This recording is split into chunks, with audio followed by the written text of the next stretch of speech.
ಚುನಾವಣೆಯ ಸೋಲು ಗೆಲುವಿನ ಬಳಿಕ ಅದಕ್ಕೆ ಒಂದೊಂದು ಕಾರಣಗಳನ್ನು ಹುಡುಕೋದು ಮಾಮೂಲಿ. ಹೀಗೆ ಶಿಗ್ಗಾವಿಯಲ್ಲಿ ಮಗನ ಸೋಲಿಗೆ ಕಾಂಗ್ರೆಸ್ ದುಡ್ಡಿನ ಹೊಳೆಯೇ ಕಾರಣ ಅಂತ ಬೊಮ್ಮಾಯಿಗೆ ಅಂದ್ರೆ ಅವ್ರ ಆ ಥರ ಹೇಳಿಕೆ ಕೊಟ್ಟಿದ್ದಕ್ಕೆ ಸಿಎಂ ಸಿದ್ದರಾಮಯ್ಯ ಟಕ್ಕರ್ ಕೊಟ್ಟಿದ್ದಾರೆ. ಹಾಗಿದ್ರೆ ಮಾಜಿ ಸಿಎಂ ಬೊಮ್ಮಾಯಿಗೆ ಹಾಲಿ ಸಿಎಂ ಸಿದ್ದರಾಮಯ್ಯ ಕೊಟ್ಟ ಕೌಂಟರ್ ಏನು ನೋಡೋಣ. A2 ಎದರೇಟಿನಲ್ಲಿ ಜನ ಸಚಿವರು 40ಕ್ಕಿಂತ ಹೆಚ್ಚು MLAಗಳು ಮಾಜಿ MLAಗಳು ಎಲ್ಲರೂ ಬಂದು ಅನೌನ್ಸ್ ಮಾಡಿದ್ದಾರೆ. ಅದಕ್ಕೆ ನೀವು ಕೂಡ ಹೇಳಿದ್ರಲ್ಲ ಬೊಮ್ಮಾಯಿ ವರ್ಸಸ್ ಸರ್ಕಾರ ಅಂತ. ಇಲ್ಲಿ ಸರ್ಕಾರದ ಯಂತ್ರ ಹಣ ಅದರ ಲಾಭದಿಂದ ಅವ್ರು ಗೆದ್ದಿದ್ದಾರೆ.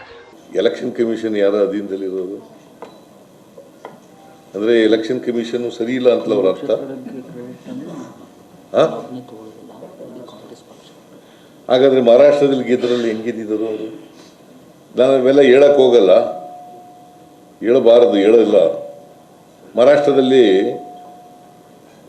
149ಕ್ಕೆ 125 ಸೀಟ್ ಗೆದ್ಬಿಟ್ರಲ್ಲ BJP ಅವರು. ಹೆಂಗಿದ್ರು ಹೇಳಪ್ಪ ನೀನೆ. 149 ಕೊಟ್ಟಿದ್ದು ತಗೊಂಡಿದ್ದು ಅವರು 125 ಗೆದ್ದಿದ್ದಾರೆ. ಇನ್ನು 24 ಸೀಟ್ನಲ್ಲಿ ಮಾತ್ರ ಸೋತಿದ್ದಾರೆ. ಎಷ್ಟು % ಆಯ್ತಾಯ್ತು? 80+ ಆಯ್ತು. ಮತ್ತೆ ಹೆಂಗೆ ಗೆದ್ಬಿಟ್ರು?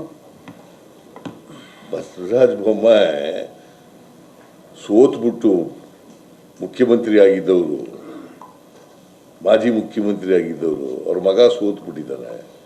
ಈಗ ಸೋತ್ಬಿಟ್ಟು ದುಡ್ಡು ಖರ್ಚು ಮಾಡಿಬಿಟ್ರು ಕಾಂಗ್ರೆಸ್ನವರು, ಅದರಿಂದ ಗೆದ್ಬಿಟ್ರು ಅಂತಂದ್ರೆ ಅದು ನಂಬ್ಕೊಳ್ಳೋದ ಜನ? ಜನ ಬುದ್ಧಿವಂತರಿದ್ದಾರೆ. ಜನರನ್ನ ಮತದಾರರನ್ನ ದಡ್ಡರು ಮಾಡೋಕ್ಕಾಗಲ್ಲ ನಾವು.